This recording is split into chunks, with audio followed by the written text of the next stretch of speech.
भगवान ने अपने दिव्य वैकुंठ का दर्शन कराया इन सबको। इसके बाद कथा आती है, भगवान ने रासलीला के माध्यम से कामदेव के दर्प का दलन किया। कामदेव को भी बड़ा अभिमान कि मैंने सबको जीत लिया। कामदेव ने सबको तो जीत लिया। रामायण में तुलसीदास जी महाराज वर्णन करते हैं कि जब काम ने अपने प्रचंड रूप को प्रकट किया तो बड़े बड़े ऋषि मुनि महात्मा भी काम के परवश हो गए। वे मुनि महात्मा जो सारी दुनिया को ब्रह्ममय देखते थे, जिनकी दृष्टि ब्रह्ममय हो चुकी थी, वे भी काम के परवश हो गए। क्या स्थिति हुई, गोस्वामी जी एक छंद में वर्णन करते हैं। काम बस जोगी तापस पामरन की को कहे, भय काम बस जोगी तापस पामरन की को कहे, भय चराचर नारी मय ब्रह्ममय देखत रहे, देखई चराचर नारी मय ब्रह्ममय देखत रहे। अबला विलो कहीं पुरुषमय जग पुरुष सब अबलामय, अबला विलो कहीं पुरुषमय जग पुरुष सब अबलामय, दुई दंड भय ब्रह्मांड भीतर काम कृत कौतुक अयम, दुई दंड भय ब्रह्मांड भीतर काम कृत कौतुक अयम, भय काम बस जोगी तापस पावरन की को कहे, पावरन की को कहे, पावरन की को कहे। भय काम बस जोगीस तापस पामरन की को कहे, देखहि चराचर नारीमय जे ब्रह्ममय देखत रहे। काम को बड़ा अभिमान हो गया, हमने सबको जीत लिया। भगवान ने काम को चुनौती दी, आओ अगर तुमने मुझे जीत लिया तब मैं मानूंगा कि तुम विश्वजयी हो। कामदेव ने कहा, हमारा आपका ये युद्ध कब होगा, कोई तिथि आप निर्धारित कर दो। भगवान ने कहा, आओ शरद पूर्णिमा की रात्रि में जमुना के तट पर वंशी बट पर हजारों हजारों गोपियों के मध्य में मैं अकेला पुरुष रहूंगा। शरद पूर्णिमा की रात्रि में आश्विन की पूर्णिमा को तुम अपनी पूरी तैयारी से आ जाना।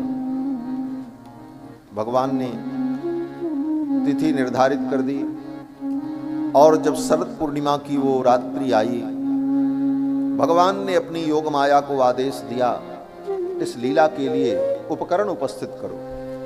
भगवान की योग माया ने सारे उपकरण उपस्थित कर दिए।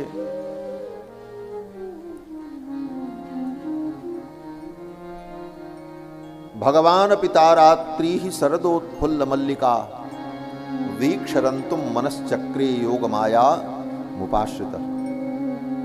भगवान की योग माया ने सब कुछ साज सज्जा प्रस्तुत कर दी। जमुना की बालुका ऐसी चमक रही थी जैसे चांदी के बर्क बिछे। मल्लिका के पुष्प खिल गए, सुंदर सुगंधित वायु मल्लिका के पुष्प के गंध को, कमल की पराग को सर्वत्र बिखेरने लगी। चंद्रमा की किरणें पृथ्वी को आह्लादित करने लगी। शरदोत्फुल्ल मल्लिका, बसंत ऋतु आ गई। यद्यपि शरद ऋतु में भगवान की लीला हुई, लेकिन उस शरद ऋतु में बसंत ऋतु का अनुप्रवेश हो गया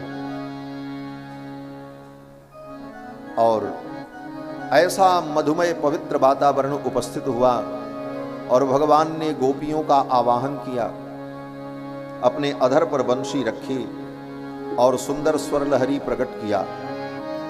निशम्य गीतम तदनंग वर्धनम ब्रज स्त्रियः कृष्ण गृहीत मानसा।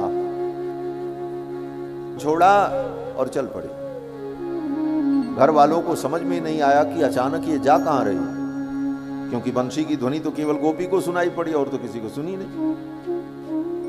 सबने कहा अरे अरे कहां जा रही हो।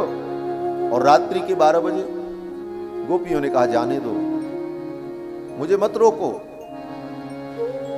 अब गोप ग्वाल वालों का स्वाभाविक प्रश्न था कि भाई बिना बताए रात के 12 बजे तुम अचानक कहां जाना चाहती हो, बताओ तो क्या कारण है। लेकिन कोई गोपी बताना भी नहीं चाहती और कहती मुझे जाने दो बस। ऐसी स्थिति हो किसी के घर में तो पुरुषों को क्या लगेगा? पुरुषों को यही लगेगा कि ये तो पागल हो गई है, इसका दिमाग खराब है, बिना कारण बताए और इस तरह रात में जाना, कहां जाएगी, क्या करेगी, क्या होगा।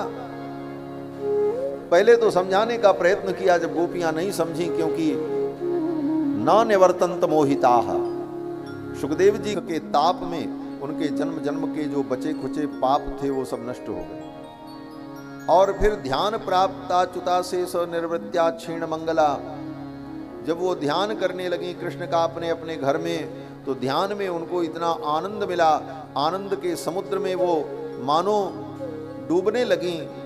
और उस आनंद सिंधु में निमग्न होने पर गोपांगनाओं के जो जन्म जन्मांतर के पुण्य बचे थे वो पुण्य भी विलीन हो गए।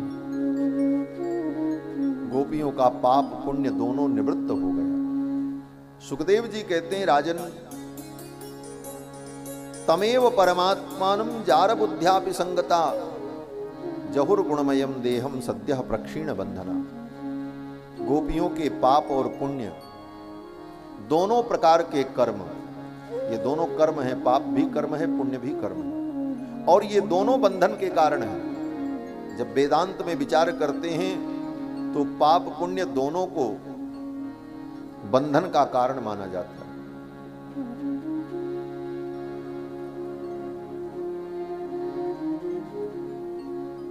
क्योंकि पाप होगा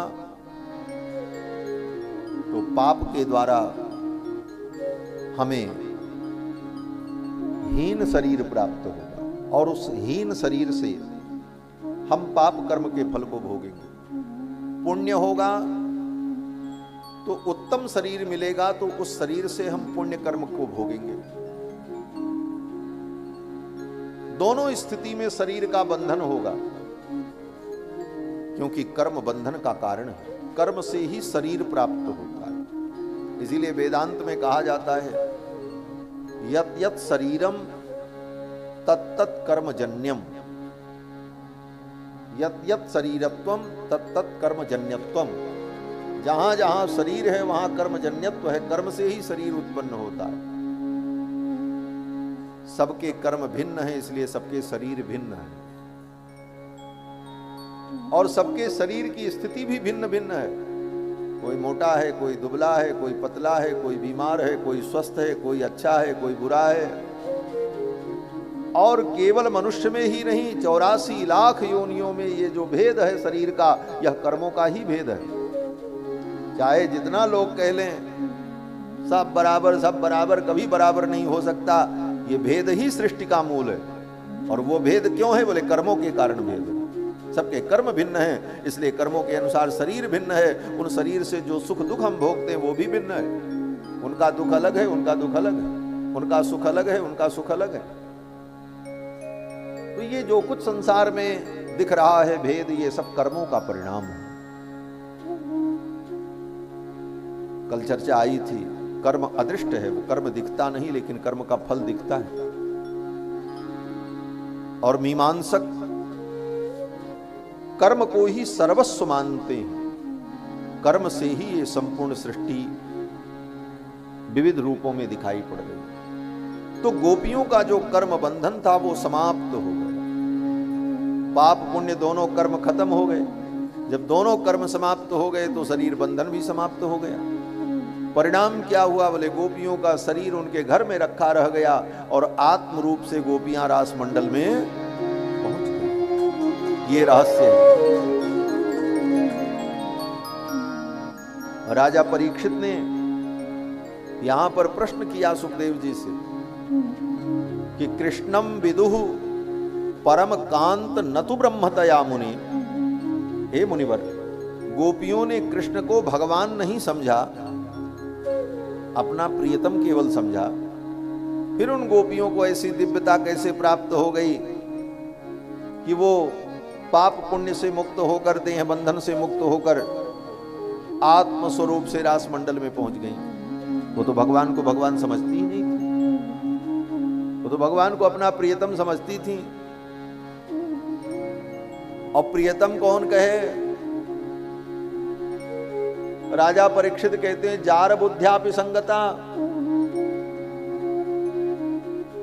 सुखदेव जी कहते हैं राजन, गोपियां तो भगवान को अपना जार समझती थी। जार माने पति के अतिरिक्त जो पुरुष हो और जिससे प्रेम हो तो उस पुरुष को जार कहते हैं। यद्यपि जार बुद्धि थी उनकी।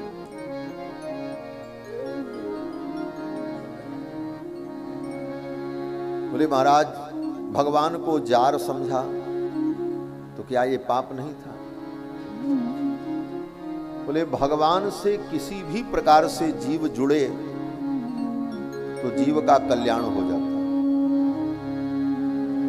आप भगवान से प्रेम करो तब भी कल्याण हो जाएगा, और भगवान से अगर द्वेष करोगे तब भी कल्याण हो जाएगा।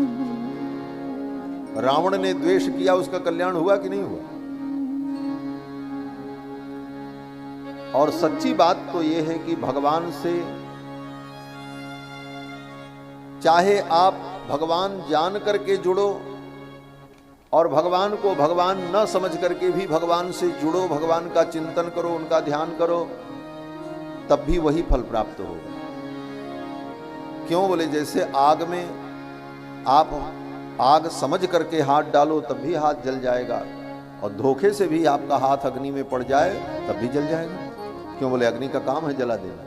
उसी तरह भगवान को कोई भगवान समझे चाहे न समझे, इसका कोई महत्व नहीं है। हाँ, अगर वो भगवान का चिंतन करेगा, ध्यान करेगा, उनकी कथा सुनेगा, उनका वर्णन करेगा, तो निश्चित रूप से वो कर्म बंधन से मुक्त हो जाए। गोपियां कर्म बंधन से मुक्त हो गईं, रास मंडल में पहुंची। भगवान ने उनका स्वागत किया और फिर भगवान ने उन गोपियों के साथ रास क्रीड़ा की। और उस रास क्रीड़ा में भगवान गोपियों के साथ नृत्य करते हैं, हास विलास करते हैं। गोपियों को थोड़ा मान हो गया कि मैं बड़ी सौभाग्यशालिनी हूं, अभिमान आया। कल चर्चा आई थी, भगवान के सन्निकट पहुंच जाने पर भी अभिमान पीछा नहीं छोड़ता, और अभिमान आया तो भगवान सब काम बाद में करेंगे, पहले अभिमान मिटाते हैं। और काम बाद में करेंगे, पहले तो तुम्हारा अभिमान मिटाएंगे। गोपियों के मन में अभिमान आ गया। सुखदेव जी कहते हैं तासाम तत्सौभग मदम वीक्षमानं च केशवः प्रशमाय प्रसादाय तत्रैवांतरधीयत। गोपियों के मान का प्रशमन करने के लिए, उनके मद का प्रशमन करने के लिए भगवान अचानक रास मंडल से अंतर्धान हो गए। रासलीला चल रही थी, भगवान गायब। अब सब गोपियां व्याकुल हो गई, भगवान कहां गए, भगवान कहां गए। अब रो रो करके गोपियां भगवान को ढूंढने लगी। वृक्षों से पूछा, लताओं से पूछा, कृष्ण को देखा। कश्चित तुलसी कल्याणी गोविंद चरण प्रिय, हे तुलसी तुमने देखा मेरे कृष्ण को? कहीं भगवान न मिले महाराज। अब तो ढूंढने लगी, रोने लगी इधर उधर। जब कहीं भगवान नहीं दिखे तब गोपियां उन्मत्त होकर के भगवान की लीलाओं का अनुकरण करने लगी। कोई गोपी ऐसे हाथ करके खड़ी हो गई और कहती है, आओ मैं कृष्ण हूं, मैंने गोवर्धन उठा रखा है, हम तुम्हारी रक्षा करेंगे, आओ। कोई गोपी अपने हाथ को ऐसे करके वंशी बजाने का अभिनय करने लगी। कोई गोपी जमीन में लेट गई और अपने पैर को हिला रही है और हाथ को हिला रही है, जैसे पालना में लेटे हुए भगवान खेलते थे उस तरह से क्रीड़ा करती हुई अपने को ही कृष्ण रूप में अनुभव कर ली। कृष्ण के ध्यान में, उनके चिंतन में, उनके स्मरण में इतनी तन्मय हो गई गोपियां कि अपने को ही कृष्ण के रूप में अनुभव करने लगी। बाद में फिर गोपियों को जब याद आई तो फिर भगवान को ढूंढने चली। आगे ढूंढते ढूंढते पहुंची तो क्या देखा गोपियों ने, जमुना के तट पर बालू में भगवान के चरण चिन्ह बने हुए थे। उन चरण चिन्हों को देख करके गोपियां बैठ गईं और एक दूसरे से कहने लगी, सखी देखो देखो, ये तो गोविंद कृष्ण के चरणारविंद हैं। तब तक क्या देखती हैं कि उन्हीं कृष्ण भगवान के चरणारविंद के चिन्हों के पास में ही एक गोपी का भी चरण चिन्ह बना था। सखी ने कहा देखो देखो, कोई गोपी भी श्याम सुंदर के साथ में गई है, क्योंकि गोपी के भी चरण चिन्ह दिख रहे हैं। ये गोपी कौन है? तो गोपियां एक दूसरे से कहती हैं, ये गोपी बड़ी सौभाग्यशालिनी है। उस चरण चिन्ह को देखकर जिस गोपी के ये चरण चिन्ह हैं वो बड़ी सौभाग्यशालिनी है। क्यों? बोले इसने कृष्ण को अपने आचरण से, अपनी क्रियाओं से, अपने स्वभाव से प्रसन्न कर लिया है, इसीलिए कृष्ण इसको अपने साथ लेकर के। अनयाराधितो नूनम भगवान हरिरीश्वरः। इस गोपी के द्वारा भगवान हरि राधित हुए। राधित माने आराधित हुए। इसने भगवान की राधना की। राधना माने आराधना। और जो राधना करे वही तो राधा है। यही राधा तत्व है भागवत। अनयाराधितो नूनम भगवान हरिरीश्वर। जो आराधना करे वही आराधिका है। जो भगवान की राधना करे वही राधिका है। अनयाराधितो नूनम भगवान हरिरीश्वर। राधा रानी के चरणारविंद थे। और श्रीमद् भागवत में राधा जी का स्पष्ट नाम कहीं नहीं लिया। इस विषय को लेकर के सब प्रकार के लोग कहते हैं, अपने अपने भाव से कहते हैं। शब्द की दृष्टि से विचार करें तो स्पष्ट रूप से कहीं राधा राम का संकेत भागवत में नहीं हुआ। और तो और किसी गोपी का नाम नहीं, न चंद्रावली, न विशाखा, न ललिता, कुछ नहीं। भागवत में कहीं ये सब नाम नहीं। केवल एक गोपी का नाम है। किसका नाम? बोले यशोदा का नाम। बस यशोदानंद गेहिनी, ये तो कहते हैं सुखदेव जी, लेकिन कहीं किसी गोपी का नाम नहीं है। न ललिता, न विशाखा, न चंद्रावली, न चित्रलेखा। अन्य पुराणों में, अन्य ग्रंथों में है, लेकिन यहां पर। अब इस बात को लेकर के विद्वानों के अपने अपने विचार हैं। किसी ने कहा भागवत में राधा शब्द है। अब राधा शब्द तो मिल जाएगा, लेकिन वहां पर वो राधा शब्द किस अर्थ में है ये अलग विषय है। लेकिन यहां पर भागवत में लीला के प्रसंग में संकेत है कि अनया राधितो नूनम। तो ये राधितो नूनम निश्चित रूप से इस गोपी के द्वारा भगवान की आराधना हुई। तो ये गोपी कौन है? बोले यही राधा रानी। ये संकेत है। बोले स्पष्ट नाम सुखदेव जी ने क्यों नहीं लिया? तो विद्वान लोग कहते हैं कि राधा रानी के नाम का उच्चारण होते ही, उच्चारण करते ही सुखदेव जी को समाधि लग जाती है। राधा नाम के उच्चारण मात्र से सुखदेव जी को समाधि लग जाती थी और 6 महीने सुखदेव जी समाधि में रहते थे। सुखदेव जी ने सोचा कि अगर मैं राधा शब्द का उच्चारण करूं और राधा जी का नाम लूं इस लीला में, और कहीं हम समाधि में चले गए तो हमारे परीक्षित का क्या होगा? परीक्षित को कथा कौन सुनाएगा? फिर तो ये कथा बीच में ही लटक जाएगी, ये कथा ही नहीं पूरी होगी। और राजा परीक्षित को तो 7वें दिन धराधाम का त्याग करना है। इस करुणा के परवश होकर सुखदेव जी ने राधा जी का नाम तो नहीं लिया, लेकिन बिना राधा जी के भगवान कृष्ण की लीला कैसे पूरी हो? तो संकेत में ही राधा जी का स्मरण किया। और राधा रानी कौन है? बोले भक्तों का प्राण धन है। और जो धन होता है ना, उसको तो छिपा करके रखा जाता है। धन ऐसे ही सड़क पे थोड़ी पड़ा रहता है। धन तो रत्न जो होता है, जो धन होता है वो ताले के अंदर होता है महाराज।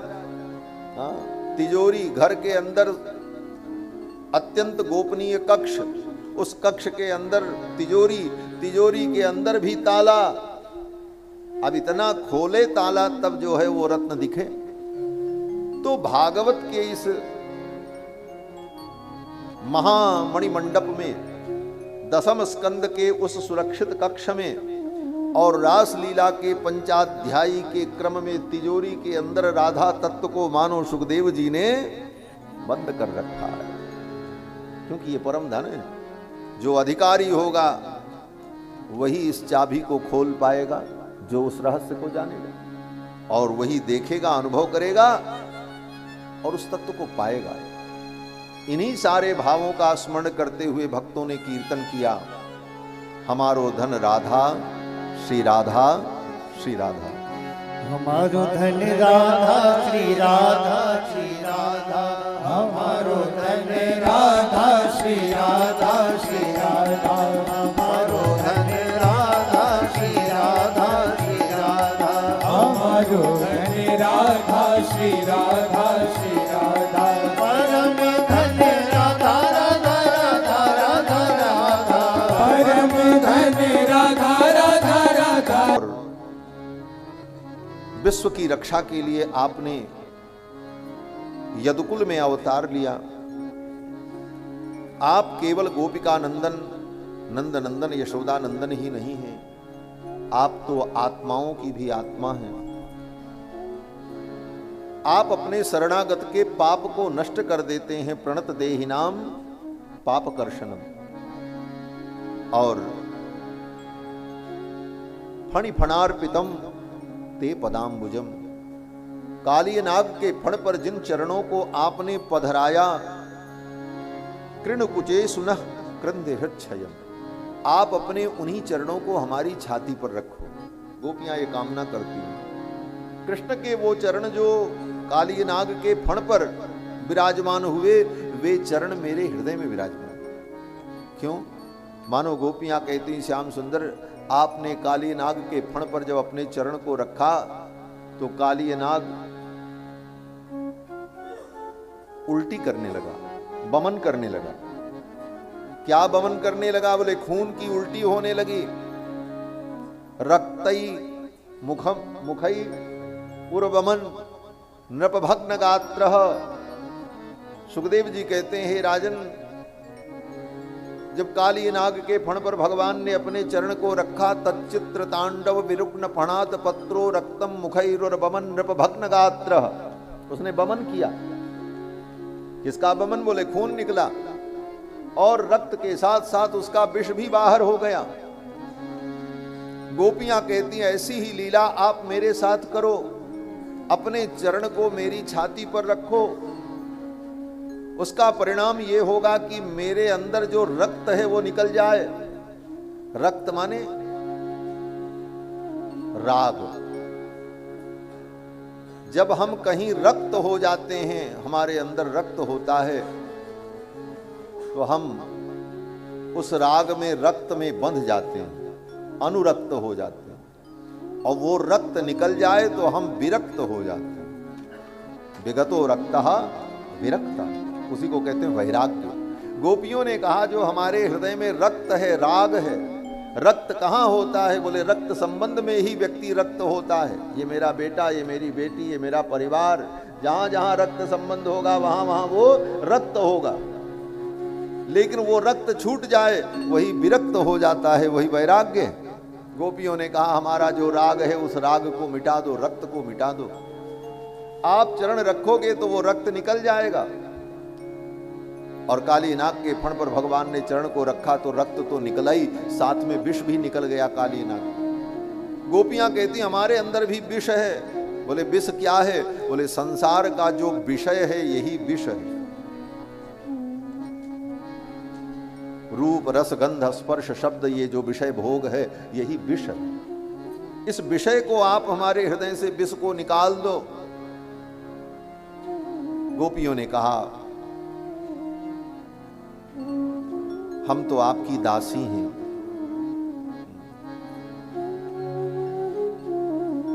और कैसी दासी? बोले अशुल्क दासिका।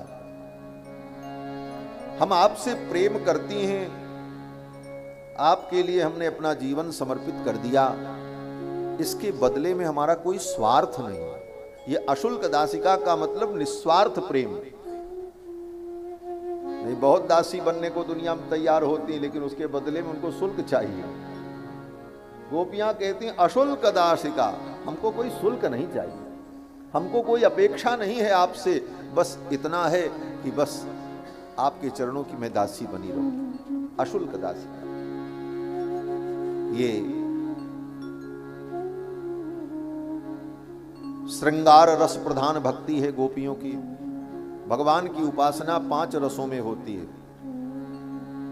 श्रृंगार, वात्सल्य, दास, सख्य और शांत। 5 रस की उपासना भगवान की होती है। कोई भगवान को वात्सल्य भाव से भजता है। जैसे कल की कथा में सुना, विट्ठल गोसाई जी ने भगवान को लाड लडाया, वात्सल्य भाव से उपासना। वल्लभ कुल में श्री वल्लभाचार्य जी महाराज की परंपरा में वात्सल्य भाव की प्रधानता है। पूज्य महाप्रभु श्री वल्लभाचार्य जी महाराज के जो आराध्य ठाकुर जी नवनीत प्रिया जी श्रीनाथ द्वारा में जो विराजते हैं, श्रीनाथ जी को भी श्री वल्लभाचार्य जी ने यहीं से प्रकट किया गोवर्धन से, और पहले भगवान यहीं विराजे, फिर यहां से वहां गए नाथ द्वारा। लेकिन श्री प्रभुपाद जी वल्लभाचार्य जी के साथ जो ठाकुर जी उनके साथ यात्रा में कथाओं में रहते थे, जिनकी वो नित्य सेवा करते, वो नवनीत प्रिया जी छोटे से, वो भी वहीं विराजते हैं नाथ द्वारा में। और जितनी सेवा श्रीनाथ जी की होती, जब रसिया गाते हैं तो भगवान कहते हैं मुझे कोई वैकुंठनाथ कहता है, कोई मुझे त्रिलोकीनाथ कहता है। और ये ब्रजवासी क्या कहते हैं? बोले ब्रजवासी कहते हैं सारो जूठन खवैया, जूठा खाने वाला, सखाओं को छीन करके उनका जूठा खाने वाला। तो ये सख्य भाव है। और दास भाव, भगवान मेरे स्वामी हैं, मैं उनका दास हूं। दास भाव की उपासना में श्री हनुमान जी महाराज की भक्ति सर्वोपरि है। दासो हम कौशलेन्द्रस्य रामस्याकृष्ट कर्मणः हनुमान शत्रु सैन्यानाम निहंता मारुतात्मज न रावण सहस्रम में युद्धे प्रतिबलम भवेत। तो हनुमान जी महाराज दास भाव। और शांत भाव जो है, शांत भाव में योगी लोग अपनी आत्मा के अंदर, आत्मा की आत्मा के रूप में, परम ज्योति के रूप में भगवान का जो चिंतन करते हैं, वो शांत भाव की उपासना। तो शांत भाव की उपासना, लेकिन चाहे श्रृंगार भाव हो, चाहे वो वात्सल्य भाव हो, चाहे मित्र भाव हो, चाहे दास्य भाव हो, चाहे शांत भाव हो, इन 5 रसों में अंत में जब भगवान के वैभव का, भगवान के ऐश्वर्य का बोध होता है, तो सब भाव अंत में आकर के दास भाव में ही समाहित हो जाता है।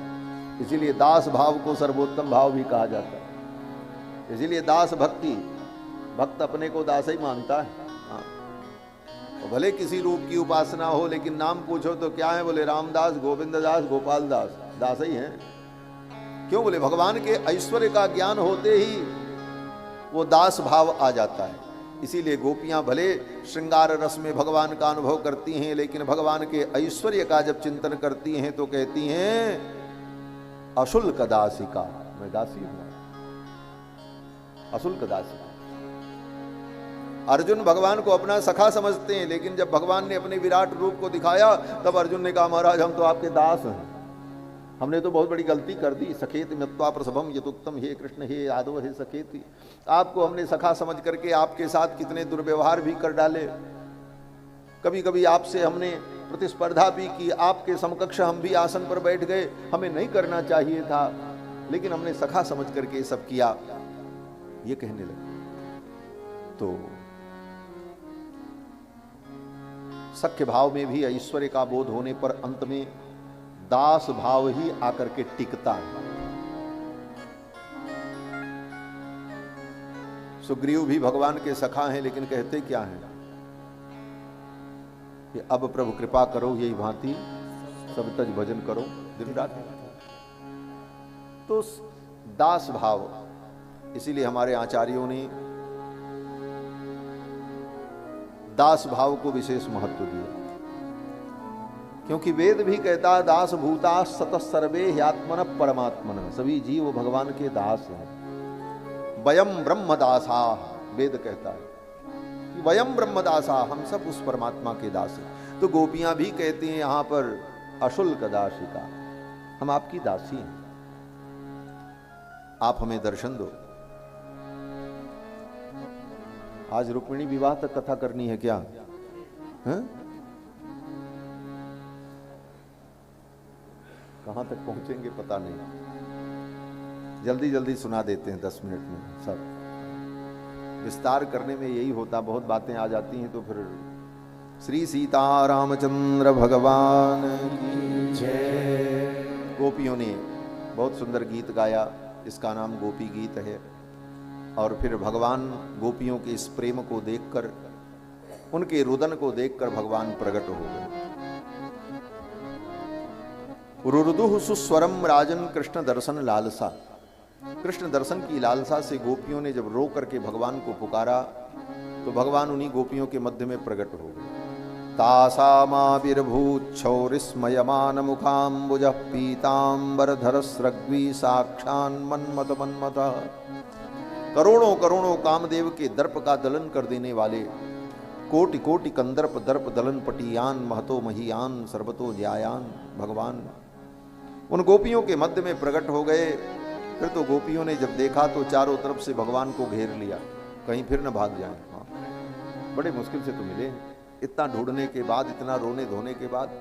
किसी गोपी ने हाथ पकड़ लिया, किसी ने कमर में हाथ डाल करके पकड़ लिया, कोई चरण पकड़ करके बैठ गई, किसी ने पीताम्बर पकड़ लिया, किसी ने कंधे पर हाथ रख करके कंधे को पकड़ लिया, घेर लिया चारों तरफ से गोविंद ने। कई श्लोकों में सुखदेव जी ने वर्णन किया। भगवान श्याम सुंदर जब प्रकट हुए तो सब ने तो चारों तरफ से भगवान को पकड़ लिया। एक गोपी थी, वो बेचारी कृष्ण के वियोग में रो रो करके, दुखी होकर के इतनी दुर्बल हो गई थी कि उसके अंदर उठने का साहस नहीं था कि वो उठ सके, चुपचाप पड़ी थी। शरीर में रंच मात्र भी शक्ति न थी। कृष्ण प्रकट तो हो गए, सब गोपियां कृष्ण को चारों तरफ से घेर रखी हैं, लेकिन उसके अंदर साहस नहीं कि वो उठ करके कृष्ण के सन्निकट जा सके। अब उसके अंदर शक्ति और प्रेम का संचार कैसे हो, तो भगवान श्याम सुंदर ने अपने चर्वित तांबूल का प्रसाद दिया उस गोपी को। तांबूल चर्वितम, सुखदेव जी कहते हैं। भगवान श्याम सुंदर पान चबा रहे थे, पान की बीड़ी मुख में थी। उस पान की बीड़ी के रस को भगवान श्याम सुंदर उसी गोपी के सन्निकट जाकर के विसर्जन करने चले। गोपी ने हिम्मत करके अपने दोनों हाथों को ऐसे किया और श्याम सुंदर ने ज्यों ही तांबूल रस का विसर्जन किया, गोपी ने अपने हाथ में ले लिया और उसका पान कर लिया। और कृष्ण के तांबूल चर्वित रस का पान करते ही उस गोपी के हृदय में और शरीर में ऐसी ऊर्जा उत्पन्न हो गई कि वह भी उठ करके गोविंद कृष्ण का आलिंगन करने लगी। सुखदेव जी कहते हैं कि हे राजन, इस प्रकार सभी गोपियों ने भगवान को पाकर के आनंद का अनुभव किया। फिर भगवान को एकांत में ले जाकर के गोपियों ने बैठाया और बहुत सारे प्रश्न पूछे। भगवान ने उन प्रश्नों का उत्तर दिया है और फिर महारास लीला हुई। महारास लीला में जितनी गोपी उतने कृष्ण। कृत्वा तावंत मात्मानम यावतिर गोपयोषिता, जितनी गोपियां थीं उतने ही रूप भगवान ने धारण कर लिए। एक गोपी एक कृष्ण, एक गोपी एक कृष्ण। और फिर ये महारास लीला हुई और इस महारास लीला में केवल गोपियां ही सम्मिलित नहीं हुई। इस महारास लीला में स्वर्ग की देवांगनाएं भी गोपी बन करके आईं। चारों वेद की जो ऋचाएं हैं वो ऋचाएं गोपी बन करके आईं। दंडकारण्य के जितने ऋषि मुनि महात्मा थे त्रेता युग के, वे सब वृंदावन में गोपी बन करके आए। पुरा महर्षय सर्वे दंडकारण्यवासिनः, वे दंडकारण्यवासी मुनि महात्मा भी गोपी बन करके आए। और क्या कहें, कैलाशवासी कपालमाली शशांक शेखर भगवान शिव, वह भी गोपी बन करके आए। वृंदावन में गोपेश्वर महादेव का मंदिर आज भी। पार्वती आई, ब्रह्माणी, रुद्राणी, इंद्राणी, ये सब रासलीला में आई और भगवान की लीला में नृत्य करती हैं, गोविंद की सेवा करती हैं। पार्वती जी जब आने लगी तो भगवान शंकर ने कहा कहाँ जा रही हो? पार्वती जी ने कहा हम जा रहे हैं रासलीला में वृंदावन। भगवान शंकर ने कहा हमको भी ले चलो। पार्वती जी ने कहा वहां पुरुष का प्रवेश ही नहीं। भगवान शंकर ने कहा हमको भी स्त्री बना दो। बोले कैसे बना दे? बोले श्रृंगार कर दो। फिर तो महाराज पार्वती जी ने भोलेनाथ का जो श्रृंगार किया, चोटी बना दी, नाक में नथ पहना दी, वो सब इच्छू बिच्छू सांप सब हटा दिए और बढ़िया कुंडल, हार, हाथ में बाजूबंद, चूड़ियां, मुद्रिकाएं, कमर में करधनी, पाव में पावजेब, बोर पात सांकली सब लगा करके सजा दिया। महाराज ऐसा श्रृंगार किया भोलेनाथ का। दर्पण दिखाया तो भोलेनाथ मुस्कुराने लगे और भोलेनाथ ने कहा देवी अब मैं पूरा स्त्री लग रहा हूं। पार्वती जी ने कहा लग रहा हूं ऐसा मत बोलो, लग रही हूं ऐसा बोलो, नहीं तो भेद खुल जाएगा। भगवान शंकर ने कहा ठीक है सावधान रहेंगे। थोड़ी दूर जब साथ में चले तो भगवान शंकर तो महापुरुष हैं, पुरुष वाली चाल में चल रहे थे। श्रृंगार तो स्त्री का लेकिन चाल पुरुष वाली। पार्वती जी ने कहा ऐसे ही चलोगे तो वहां पहचान लिए जाओगे, प्रवेश नहीं होगा रासलीला में। बोले तो कैसे चलें? पार्वती जी ने कहा जैसे स्त्री चलती हैं उस प्रकार चलो।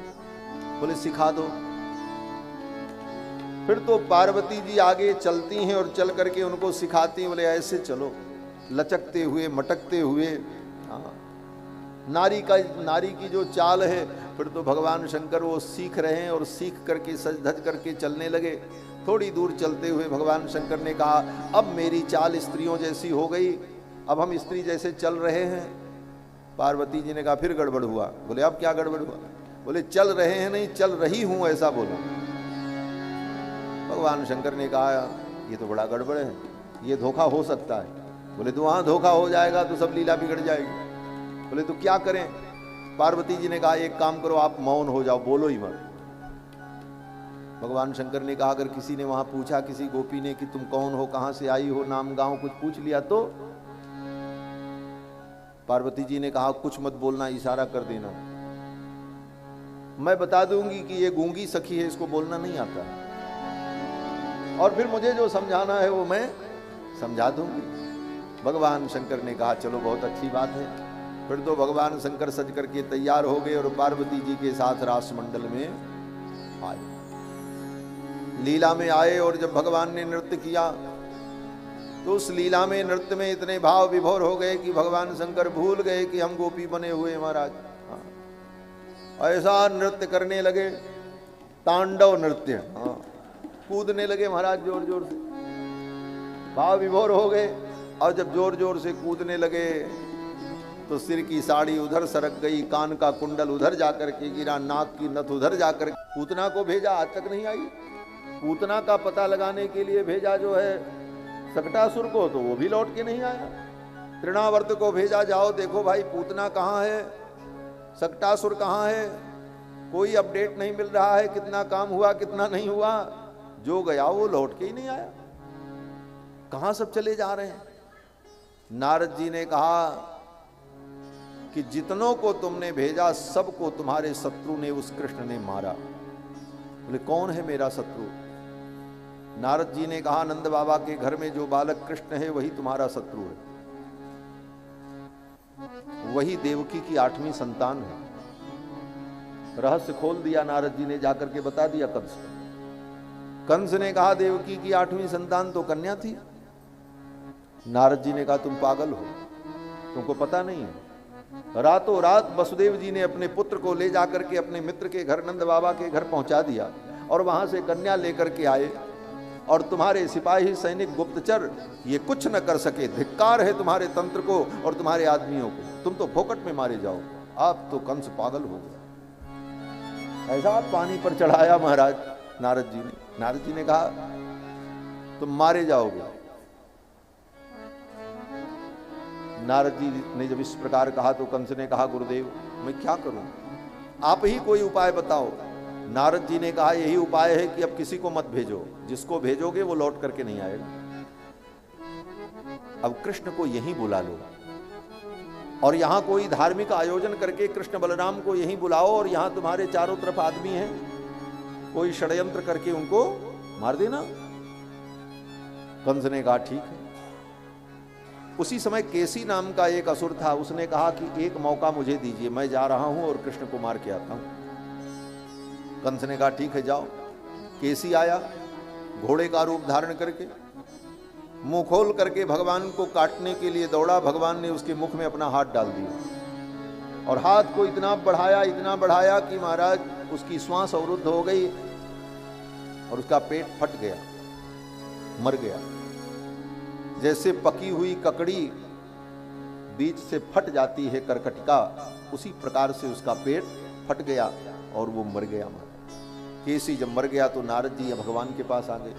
नारद जी ने आकर के भगवान से कहा प्रभु आपकी जय हो, आपने केसी का उद्धार किया। अब आगे आपके द्वारा कुबलयापीड हाथी का उद्धार होगा, चाणूर मुष्टिक सल तोषल का उद्धार होगा। मथुरा में आप कंस का वध करेंगे और फिर आप द्वारिकापुरी बसाएंगे, फिर रुक्मिणी जी के साथ आपका विवाह होगा। आगे भगवान को जो जो लीला करनी है उन सब लीलाओं का नाम लेकर के वर्णन करते हुए नारद जी ने भगवान की स्तुति की। नारद जी ने कहा प्रभु अब वृंदावन की लीला हो गई, बहुत माखन मिश्री खाया, खूब बंसी बजाई। अब जिस लिए आपका अवतार हुआ है वो कार्य करने के लिए आप मथुरा चलने को तैयार हो जाएं। नारद जी ने ये सब कह दिया और नारद जी विदा हो गए। कंस ने यज्ञ का आयोजन किया और अक्रूर जी को निमंत्रण पत्र दिया कि लेकर के जाओ और नंद बाबा से कहो अपने परिजनों के सहित कृष्ण बलराम को लेकर हमारे यज्ञ का दर्शन करने के लिए मथुरा आए। अक्रूर जी आए पत्र लेकर भगवान कृष्ण के पास। कंस ने जिन जिन लोगों को भेजा कोई लौट करके नहीं गए, अगर कोई गया तो केवल अक्रूर जी लौट करके गए। अक्रूर को भी कंस नहीं भेजा था। अक्रूर जी संबंध में भगवान के चाचा लगते हैं। निमंत्रण पत्र लेकर के आए। नंद बाबा अपने परिजनों को लेकर मथुरा में कंस के यज्ञ में सम्मिलित होने के लिए चल पड़े। रास्ते में अक्रूर जी जमुना जी में स्नान करने के लिए गए तो भगवान ने अक्रूर जी को अपनी माया का दर्शन कराया। फिर विश्राम घाट में विश्राम किया और सायंकाल नगर की सुंदर शोभा देख करके भगवान ने नंद बाबा से कहा बाबा आपकी अनुमति हो तो हम लोग थोड़ा मथुरा में घूम लें। नगर में आए हैं, पहली बार बालक सब नगर में आए थे। नगर की सुंदरता को देखकर बड़े बड़े राजपथ, दीप स्तंभ लगे हुए, बड़े बड़े प्रासाद, अट्टालिकाएं, नगर का सौंदर्य देखकर, बड़ी बड़ी बाजार दुकान, ये सब देखकर बच्चों के मन में हुआ हम भी थोड़ा घूमें। सखाओं ने भगवान से कहा, भगवान ने नंद बाबा से कहा बाबा आपकी अनुमति हो तो थोड़ा हम नगर घुमावें। नंद बाबा ने कहा ठीक है बेटा जाओ, लेकिन कहीं कोई लड़ाई झगड़ा मत करना, शांति से जाना और शांति से आना। भगवान चल पड़े सखाओं को लेकर और नगर में भ्रमण कर रहे थे। तब तक उधर से कंस का धोबी आ रहा था, कंस के कपड़े धुलता था, कपड़े उपड़े लिए हुए आ रहा था वो। उसके साथ कई सेवक थे, वो सब कपड़ा लिए हुए थे। वो आगे आगे चल रहा था छड़ी लिए हुए। बड़ा विचित्र वेश था उसका महाराज, काला काला, काले रंग का और खूब लंबा चौड़ा, इतनी बड़ी खोपड़ी और मस्तक में पगड़ी बांधे हुए और उसमें गिद्ध का पंख लगाए हुए, लाल लाल उसकी आंखें, बड़ी भयंकर मूछें और छड़ी लिए हुए चल रहा था। और कोई रास्ते में सज्जन व्यक्ति भी मिल जाए, वो अपने रास्ता जा रहा हो तो अहंकार के कारण, अभिमान के कारण वो कहता था ए हट जाओ सामने से, सबको डांटता फटकारता जा रहा था।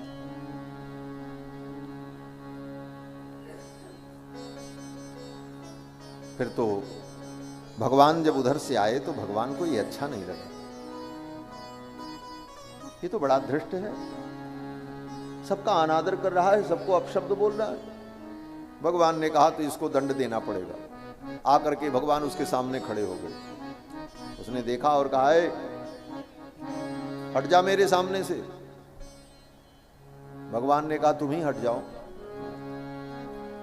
तुम ही हट जाओ। जो काम त्रेता में लक्ष्मण जी करते हैं वो काम द्वापर में भगवान कृष्ण करते हैं, क्योंकि लक्ष्मण भी रामानुज हैं और द्वापर युग में कृष्ण कौन है? रामानुज।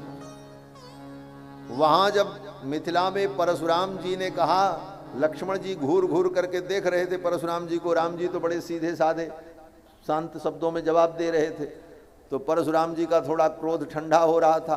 तब तक परशुराम जी की दृष्टि लक्ष्मण जी की ओर गई, लक्ष्मण जी घूर करके देख रहे थे।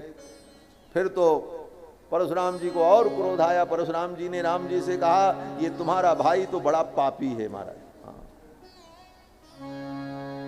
ये तुम्हारा छोटा भाई जो है ये तो बड़ा पापी है, और देखो कैसे हमको घूर घूर करके देख रहा है, इसकी दृष्टि को देख करके मुझे क्रोध आ रहा है। तो लक्ष्मण जी ने भी क्या किया, उस जलती हुई आग में एक आहुति और डाल दी। लक्ष्मण जी ने कहा अगर हमें देख करके आपको क्रोध आ रहा है तो एक काम करो, आप अपनी आंखें बंद कर लो। मूदहु आंख कतहु को नाई, आंखें बंद कर लो, हमारा क्या दोष है। तो उसी प्रकार भगवान ने उससे कहा, जब उसने कहा है सामने से हट जाओ, तो भगवान ने कहा तुम ही हट जाओ, हम काहे को हट जाए, अगर तुमको इतनी परेशानी है तो तुम किनारे हट जाओ। उसने कहा अरे तुम्हारी ये हिम्मत, जानते नहीं हो मैं कंस का धोबी हूं। भगवान ने कहा जानते नहीं हो, तुम्हारे महाराज जो कंस हैं मैं उनका भांजा हूं, वो मेरे मामा हैं। भगवान ने सोचा अब तो सारी दुनिया जानेगी ही, तो बताने में क्या लगा है। भगवान ने कहा वो हमारे मामा हैं, हम उनके भांजे हैं। उस धोबी ने कहा जाओ जाओ। ऐसे ही सब लोग महाराज को अपना रिश्तेदार और नातेदार बताते रहते हैं। भगवान ने कहा एक काम करो, ये जो कपड़े लिए हो ना ये लाओ मुझे दे दो। बोले तुम्हें क्यों दे दें?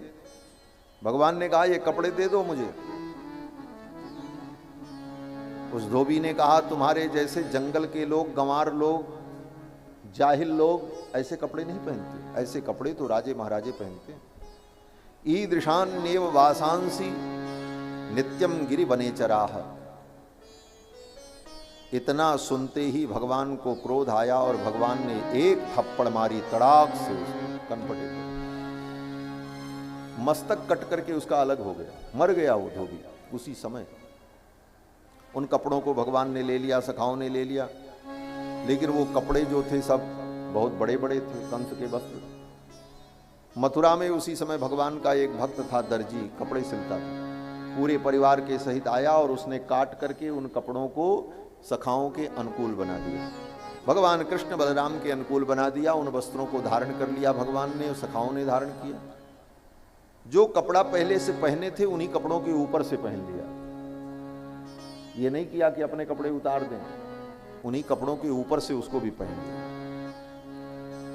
आगे चले, सुदामा नाम का एक माली भगवान का भक्त मथुरा में था, फूल बेचता था। भगवान उसके द्वार पर पहुंचे और उसने भगवान को माला पहनाई और भगवान ने उसको भक्ति का वरदान दिया। फिर आगे भगवान चले, तब तक उधर से कंस की दासी आ रही थी, कंस के लिए चंदन ले जाती थी। उसका नाम सैरंध्री था। 3 जगह से टेढ़ी थी, उसे कुबड़ निकला हुआ था, कुब्जा थी। चंदन लेकर के आ रही थी थाली में। भगवान ने उसे रोका और कहा, अरे सुंदरी, ये चंदन मुझे दोगी? कुब्जा ने भगवान को ऊपर से नीचे तक देखा। बड़ी बुद्धिमान थी महाराज, और ऐसे भी स्त्रियां बड़ी बुद्धिमान होती हैं। हाँ।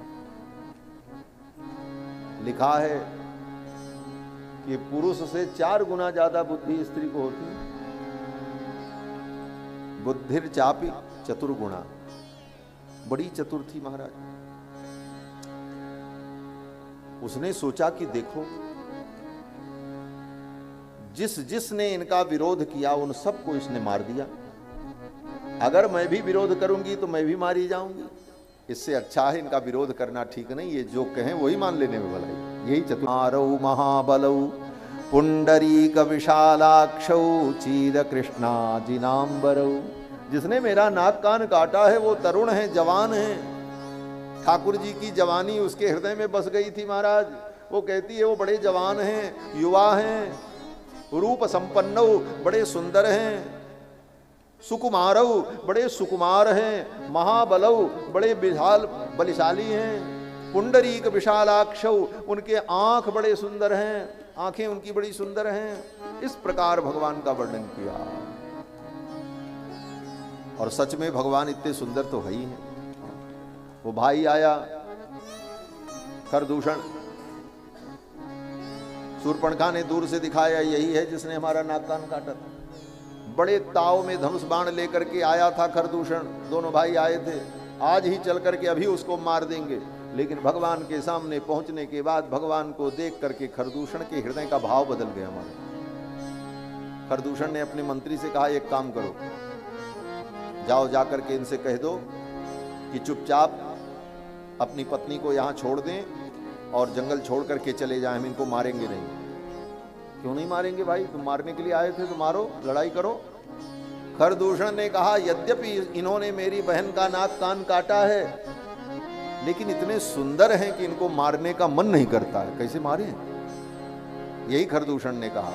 यद्यपि भगनी की कुरूपा, यद्यपि भगनी की कुरूपा, बदलायक नहीं पुरुष अनुपा, बदलायक नहीं पुरुष अनुपा।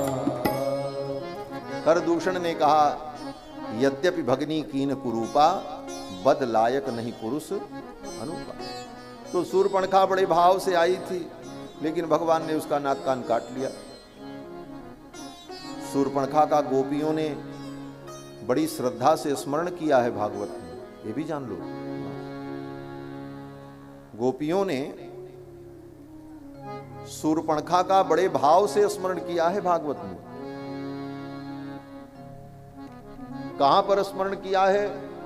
बोले जब उद्धव जी आए थे भगवान का संदेश लेकर के वृंदावन, तो उद्धव जी ने जब भगवान के विषय में वर्णन किया तो गोपियां उद्धव जी को जब खरी खोटी सुनाने लगी, तो गोपियों ने जो गीत गाया उसका नाम है भ्रमर गीत। और उस भ्रमर गीत में गोपियां उद्धव से कहती, उद्धव ये तुम्हारा जो कृष्ण है ना, ये आज का कपटी नहीं है, ये बड़ा पुराना कपटी है। हमारे साथ तो कपट किया ही किया, अपने प्रेम के झांसे में डालकर, और फिर हमें दुखी छोड़कर स्वयं मथुरा चला गया।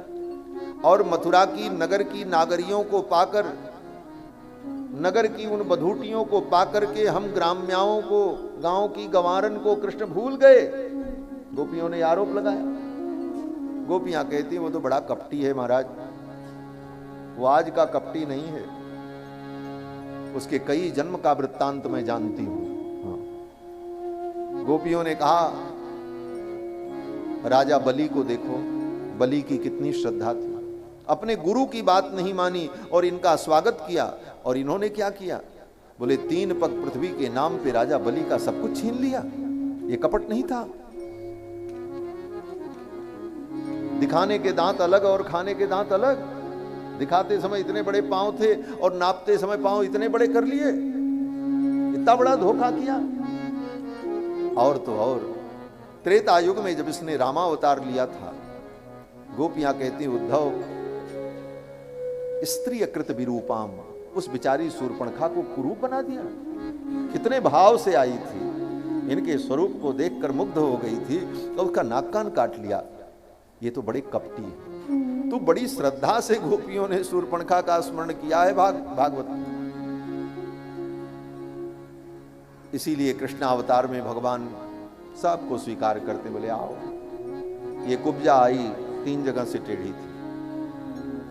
कुब्जा ने भगवान को चंदन दिया, फिर तो भगवान ने कुब्जा को सुंदरी बना दिया। उसके दोनों पांव पर अपने दोनों पांव के पंजे रखे और उसके कुबड़ पर एक हाथ लगाया और उसकी ठुड्डी पर 2 उंगलियां लगाई और टक का झटका दिया। 3 जगह से टेढ़ी कुब्जा परम सुंदरी बन गई।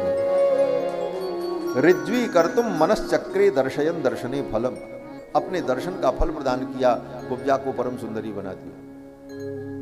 कुब्जा ने कहा श्याम सुंदर चलो मेरे घर, मैं आपकी आरती उतारूंगी, आपका चरण धोऊंगी। भगवान ने कहा मैं बाद में आऊंगा। कुब्जा भगवान को अपना प्रियतम समझती और भगवान ने उसके उस भाव को स्वीकार किया। बाद में भगवान उद्धव को अपने साथ लेकर के कुब्जा के घर गए और एक रात्रि वहां भगवान ने विश्राम किया है कुब्जा के घर में। और 2 रूपों में उद्धव जी के साथ गए। कुब्जा तो बेचारी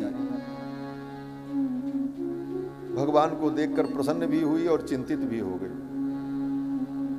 आए तो गोविंद कृष्ण इतनी प्रतीक्षा के बाद, लेकिन साथ में एक सिरदर्द लेकर के आए।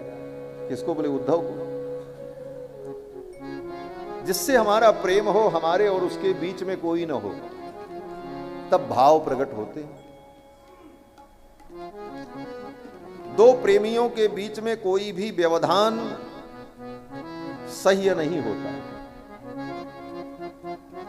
यहां तक कि 2 प्रेमी मिलें गले तो गले में पड़ा हुआ जो हार है, जो माला है, वो भी व्यवधान लगती है।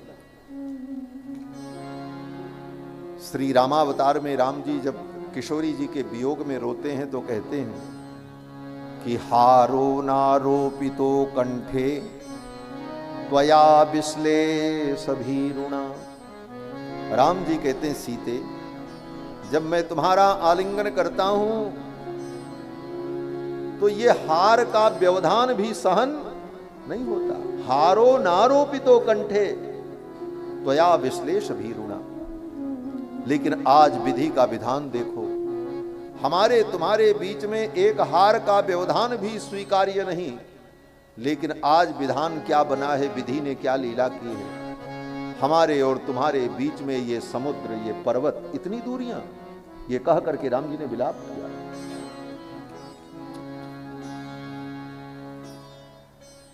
तो 2 प्रेमियों के बीच में कोई तीसरा हो, ये तो सही नहीं। कुब्जा को बड़ा दुख हुआ कि अपने तो आए, ठीक किया, लेकिन ये सिरदर्द उद्धव जी को ले आए, वो भी ज्ञानी को ले आए। ज्ञानी की दृष्टि में प्रेम ओम तो सब ये व्यर्थ की बातें होती, और ऐसे भी उद्धव बड़े ज्ञानी है महाराज। भगवान ने लीला की, भोजन हुआ। भोजन वोजन करने के बाद भगवान ने उद्धव से कहा, ओ कुब्जा से कहा, मेरे शयन की व्यवस्था कहाँ है। कुब्जा ने बिस्तर लगा दिया, बगल में वहीं उद्धव का बिस्तर लगा दिया। भगवान ने कुब्जा से कहा, जाओ अब विश्राम करो, हम भी विश्राम करने जा रहे हैं। बगल में उद्धव और भगवान विश्राम करके दोनों कुब्जा अपने कक्ष में गई, रोने लगी। एक क्षण का भी एकांत न मिला, मैं कृष्ण से अपने मन की बात न कह पाई, कृष्ण का आना व्यर्थ हो गया। और कुब्जा अपने कक्ष में बैठकर रो रही थी। तब तक भगवान श्याम सुंदर कुब्जा के कक्ष में प्रकट हो गए। एक रूप से उद्धव जी के साथ वहां बिस्तर पर सो रहे हैं और एक रूप से भगवान कुब्जा के कक्ष में प्रकट हो। कुब्जा ने देखा, आप यहां, आपके सखा उद्धव कहां हैं? भगवान ने कहा वो सो रहे हैं। बोले उनकी निद्रा भंग हो जाएगी। कुब्जा ने कहा, भगवान ने कहा जाओ देख करके आओ। कुब्जा गई देखने, तो देखती क्या है, उद्धव जी भी सोए हैं, भगवान भी सोए हैं। तब कुब्जा ने समझ लिया ये सर्वेश्वर हैं, अनेक रूप रूपाय विष्णवे प्रभ विष्णवे। एक रूप प्रातः काल कृष्ण बलराम नंदादि गोप राज दरबार में उपस्थित होंगे। उस समय ये हाथी द्वार पर रहेगा और महावत से कहा कि जब कृष्ण बलराम आए तो हाथी को उनके ऊपर इशारा कर देना, ये हाथी उनको कुचल करके मार डालेगा। मदिरा पिला करके कुबलयापीठ हाथी को द्वार पर खड़ा कर रखा था। दूसरे दिन भगवान श्याम सुंदर अपने सखाओं के सहित बलराम जी के सहित जब आए, देखा, भगवान ने कहा इस हाथी को हटाओ। उसने कहा ये हाथी नहीं हटेगा। भगवान ने कहा अगर ये हाथी नहीं हटा तो इस हाथी के सहित तुमको मैं जमपुरी पहुंचा दूंगा।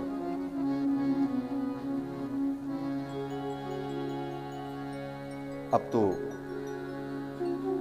नोचेत सकुंजरम त्वाद्य नयामी यम साधनम। भगवान ने कहा मैं तुमको तुम्हारे इस हाथी के सहित जमपुरी पहुंचा दूंगा। उस महावत ने हाथी को इशारा कर दिया, हाथी दौड़ा भगवान की ओर। भगवान भागे, जमीन पर लेट गए। हाथी ने मारने की कोशिश की, तब तक भगवान सरक करके उसके पैर के भीतर से पीछे निकल गए। हाथी की आंख बड़ी छोटी होती है, शरीर बहुत बड़ा होता है, पूरा हाथी घूम भी नहीं पाता है। जब तक वो कुबलयापीठ सोचे कि ये बच्चा गया कहां, अपनी सूंड से सूंघ सूंघ करके खोजने लगा अपने पैरों के पास, ये सुर से किधर से निकल गया। कन्हैया कृष्ण चारों पैरों के बीच से पीछे की तरफ निकल गया और पीछे से जाकर के उसकी पूंछ को भगवान ने पकड़ लिया। पुच्छम प्रगृह्यति बलम धनुष पंचविंशतिम। उसकी पूंछ को पकड़ करके भगवान खींचने लगे, हाथी चिघाड़ने लगा। फिर तो भगवान पूंछ छोड़ करके सामने आ गए और उसकी सूंड को पकड़ करके उठा करके पटक दिए। 10,000 हाथी का बल रखने वाला कुबलयापीठ भूमि पर गिर पड़ा। उसके दोनों दांत उखाड़ लिए और उसके शरीर में ही धंसा दिया। कुबलयापीठ की मृत्यु हो गई और उन दोनों दांतों को लेकर एक दांत बलराम जी को दे दिया और एक दांत स्वयं भगवान कृष्ण ने ले लिया और कंधे पर रख लिया। खून टपक रहा है उस दांत से, गजदंत। और कंस के महल में भगवान प्रविष्ट हुए। कंस के महल में जब प्रविष्ट हुए, कंस ने देखा, कंस को लगा मेरी मृत्यु आ गई। लेकिन कंस ने जो योजना बनाई थी उस अनुसार एक मल्लशाला थी। उस मल्लशाला में पहलवान लोग कुश्ती लड़ रहे थे। कंस ने कहा आओ वीरों, आज तुम्हारी युद्ध कला को, तुम्हारे कौशल को हमारी प्रजा भी देखेगी। ये मेरे बड़े बड़े वीर, इनके साथ तुम्हारा मल्ल युद्ध हो। कंस की योजना थी कि इस मल्ल युद्ध में ये बड़े बड़े पहलवान कृष्ण बलराम को खेल खेल में मार देंगे। 2 पहलवान आए, चाणूर मुष्टिक। चाणूर भगवान से भिड़ गया और मुष्टिक बलराम जी से। थोड़ी ही देर में दोनों भाइयों ने उन दोनों को मार डाला। सल तोषल आए, उनको भी मार डाला। एक पहलवान और आया, उसको भी मार डाला।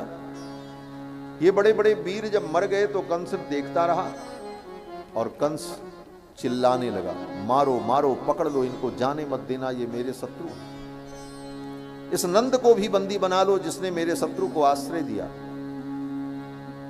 इस प्रकार जब कंस बड़बड़ बड़बड़ करने लगा, भगवान ने देखा अब इसका काल आ गया।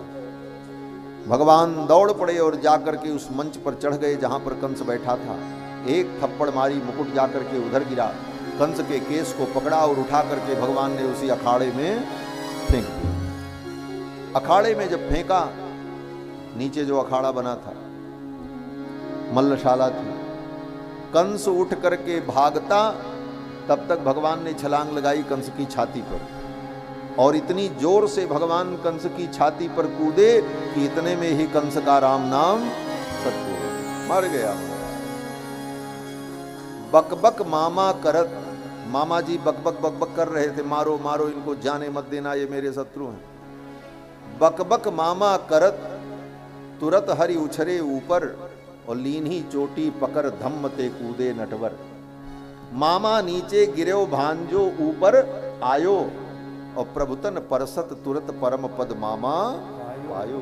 मामा जी को परम पद की प्राप्ति हो गई। बक बक मामा करत तुरत हरि उछले ऊपर, बक बक मामा करत तुरत हरि उछले ऊपर, लीनी चोटी पकड़ धम्म ते कूदे नटवर, लीनी चोटी पकड़ धम्म ते कूदे नटवर। मामा नीचे गिरो भांजो ऊपर आयो, मामा नीचे गिरो भांजो ऊपर आयो, प्रभु तन पर सत तुरत परम पद मामा पायो, प्रभु तन पर सत तुरत परम पद मामा पायो। हाँ परम पद मामा पायो, परम पद मामा पायो।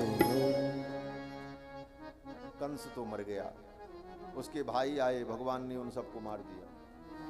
फिर कारागार में बंद महाराज उग्रसेन को मुक्त कराया। महाराज उग्रसेन मथुरा के राजा हुए, और फिर कंस का अंतिम संस्कार हुआ।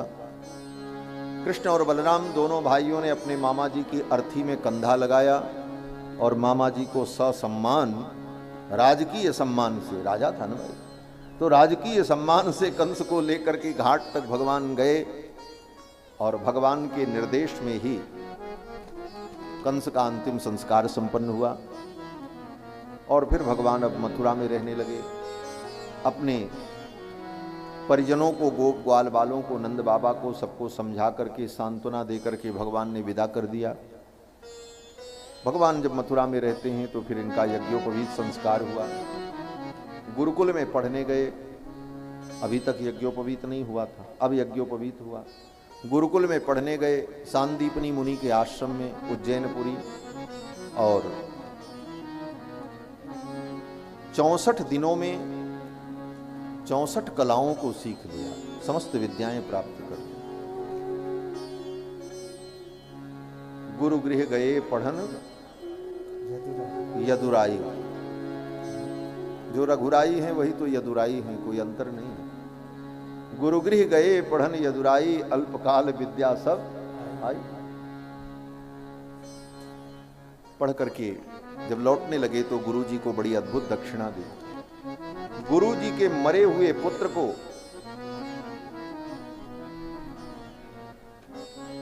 ला करके उसी रूप में गुरु जी के सम्मुख प्रस्तुत कर दिया, ऐसी गुरु दक्षिणा। और फिर मथुरा में भगवान अपने परिजनों के सहित रहने लगे। कंस का ससुर जो जरासंध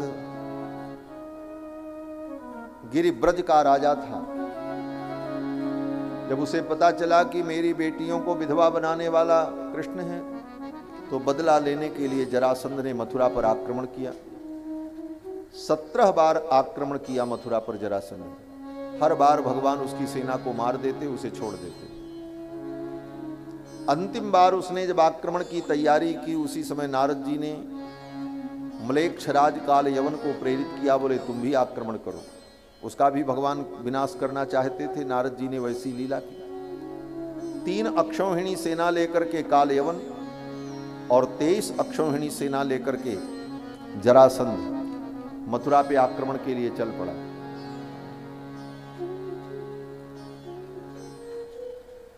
भगवान ने बलराम जी से कहा, भैया अब तो बड़ा युद्ध होगा, अब रथ और शस्त्र की जरूरत है। और भगवान ने संकल्प किया, आकाश से 2 रथ उतरे, एक रथ का नाम गरुणध्वज और दूसरे रथ का नाम तालध्वज, बलराम जी का रथ, अस्त्र शस्त्र से सुसज्जित। भगवान के रथ में जो घोड़े थे बड़े अद्भुत, ये सब भगवान की विभूति थी।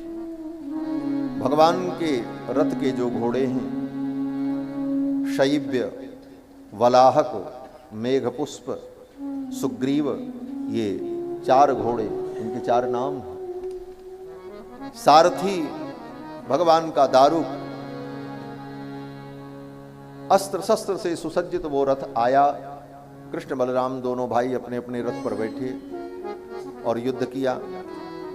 जब 17वीं बार 18वीं बार जरासंध ने आक्रमण की तैयारी की, भगवान ने देखा इधर से काल यवन आने वाला, इधर से जरासंध, दोनों तरफ से युद्ध होगा तो कहीं प्रजा मारी न जाए, इसलिए प्रजा की रक्षा करने के लिए भगवान ने योजना बनाई। अपने संकल्प से समुद्र के अंदर 12 कोस लंबी चौड़ी, 12 योजन लंबी चौड़ी सुंदर द्वारिकापुरी का निर्माण कर दिया, स्वर्णमयी द्वारिकापुरी, और संपूर्ण प्रजा को अपने संकल्प से मथुरा से उठा करके द्वारिका में स्थापित कर दिया। छोटी सी सेना लेकर के कृष्ण बलराम रुके रहे। जरासंध ने आक्रमण किया। काल यवन ने आक्रमण किया। काल यवन को तो भगवान ने मुचकुंद की दृष्टि से भस्म करा दिया। जरासंध ने युद्ध किया, भगवान भागे। पर्वत पर जब चढ़ गए तो जरासंध ने पर्वत पर आग लगा दी।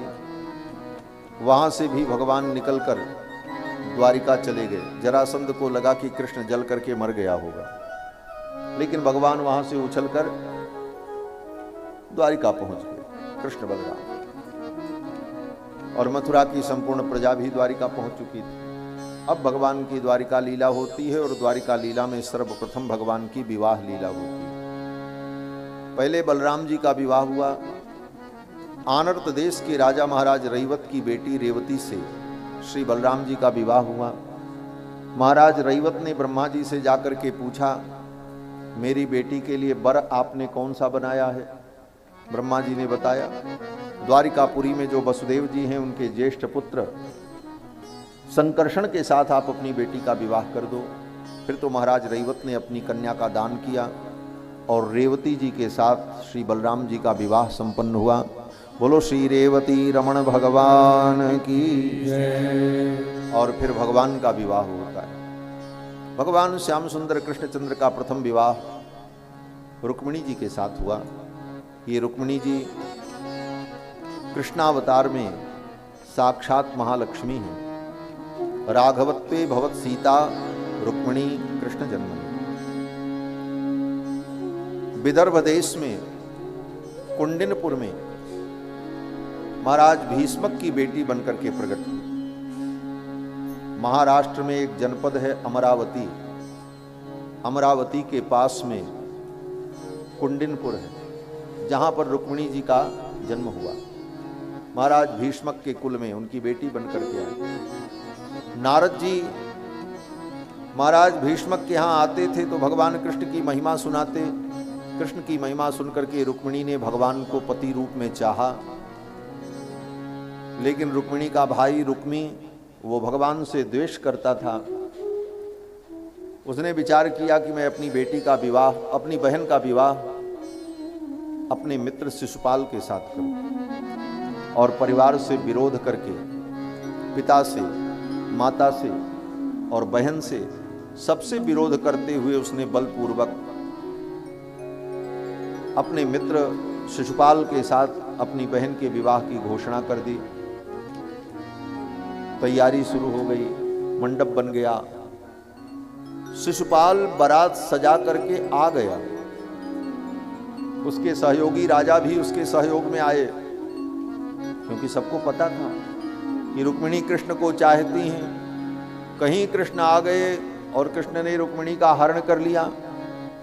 क्षत्रियों का तो ये तो धर्म है कि क्षत्रिय अगर विवाह करना चाहता है, कन्या भी चाहती है, कन्या भी क्षत्रिय कन्या है, तो ऐसी स्थिति में वो वर उस कन्या का हरण कर ले और अपने घर ले जाकर के विधिपूर्वक विवाह करे। इस आशंका से सभी राजा परेशान थे कि कृष्ण कुछ भी कर सकते हैं, हरण कर सकते हैं रुक्मिणी का, तो हरण न होने पाए इसलिए सुरक्षा करनी चाहिए। तो शिशुपाल के जितने मित्र थे, जरासंध, साल्व, दुर्योधन, ये सब अपनी अपनी सेना लेकर उसकी सेवा में रुक्मिणी की सुरक्षा में लगे थे कि कहीं से रुक्मिणी का हरण कृष्ण न कर ले। रुक्मिणी जी ने भगवान को पत्र भेजा, संदेश भेजा। एक ब्राह्मण संदेश लेकर के गए। जब संदेश सुनाया ब्राह्मण ने, बताया, तो भगवान ने उस ब्राह्मण का हाथ पकड़ लिया और कहा, विप्र, मैं भी रुक्मिणी को चाहता हूं, तथाहमपि तच्चित्तो, जिस तरह रुक्मिणी का चित्त मुझ में लगा है उसी प्रकार मेरा भी मन रुक्मिणी में लगा हो। तथाहमपि तच्चित्तो निद्राम न च लभे निशि। भगवान ने कहा मुझे भी रात में नींद नहीं आती। निद्राम च न लभे निशि, रात में मैं भी तारे गिनता हूं और रुक्मिणी को याद करता हूं। ब्राह्मण ने कहा, राजकुमारी ने संदेश भेजा है, आप आओ और हमें ले चलो। पत्र दिया। पत्र में रुक्मिणी ने लिखा था, आप आओ मेरा हरण कर लो। और हरण कैसे करना है वो सब पत्र में बता दिया था रुक्मिणी ने। विवाह के एक दिन पहले कन्या नगर से बाहर बने हुए मंदिर में देवी की पूजा करने जाएगी, मैं भी जाऊंगी, परंपरा है। और जब मैं मंदिर में पूजा करने जाऊं और पूजा करके मैं वहां से निकलूं, उसी समय आप मेरा हरण कर लेना। ये सब पत्र में रुक्मिणी ने सब रास्ता बता दिया था। भगवान पहुंचे तो भगवान ने सोचा जब इतनी दूर आए हैं तो महाराज भीष्मक से भी मिल लें। महल में गए। महाराज भीष्मक ने भगवान का बड़ा सुंदर स्वागत किया, पूजन किया। सब लोग आपस में खुसुर फुसुर करने लगे, चर्चा करने लगे। क्या चर्चा? बोले सब एक दूसरे से कह रहे थे कि रुक्मिणी तो इन्हीं की पत्नी बनने योग्य, रुक्मिणी के लायक तो यही वर हैं। तब तक भगवान ने सुन लिया। भगवान के कान बड़े तेज हैं महाराज, और अपने मन की बात, अपनी अनुकूल बात तो हर व्यक्ति सुन ही लेता है। भगवान ने भी सुन लिया। भगवान ने कहा सब चाहते हैं, फिर क्या चिंता है। फिर तो भगवान ने रुक्मिणी का हरण किया। रुक्मिणी जी मंदिर में पूजा करके जब निकलने लगी तो बड़े कातर नेत्रों से देख रही थी, कृष्ण अभी आए नहीं। बार बार अपने आंचल को उठा करके निहारती, अब कृष्ण आएंगे, अब कृष्ण आएंगे। एक एक पल कल्प के समान बीत रहा था। सखियां कह रही थी चलो, लेकिन रुक्मिणी जी बहुत धीरे धीरे चल रही थी। क्यों? बोले रुक्मिणी जी सोच रही थी अब कृष्ण आ जाएं, अब कृष्ण आ जाएं।